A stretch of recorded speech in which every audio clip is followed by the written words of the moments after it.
Give me a minute and we'll talk about this. I wasn't going to report on this because we don't have confirmation on it, right? The claim that's being made is that Abrams tanks were spotted up in the Kupiansk direction. Now, that makes sense for a lot of reasons. The Ukrainian forces in the area are not as well staffed as around Avdiivka, where the fighting is so intense. But the Russians are pushing in that direction, and they don't have a lot of mechanized support. So it's just guys on their feet coming at you over and over and over again. I just read an interview with a guy who fought for 30 hours nonstop in the Kupiansk direction. And it was just meat wave after meat wave after meat wave without mechanized support. So you only have 30 of these tanks, right? They're virtually indestructible.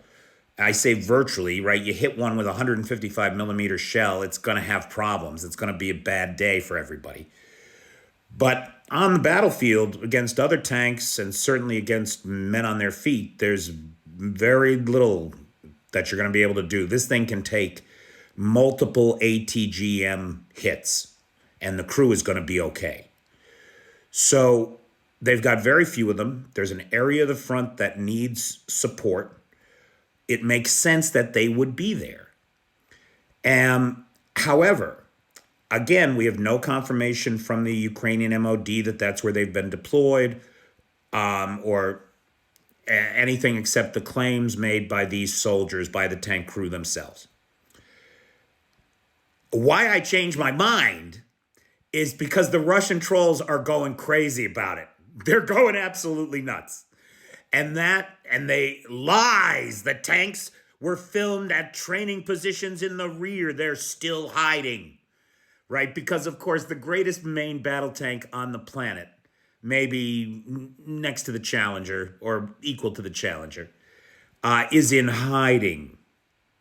That's why. Yeah. Now, look, this is a valuable resource you don't want to expend readily, but we know we're going to see some of these Abrams eat it because they're going to be in combat. And eventually the circumstances are going to be such that they're going to get hit. Do we know for sure that they're there? No.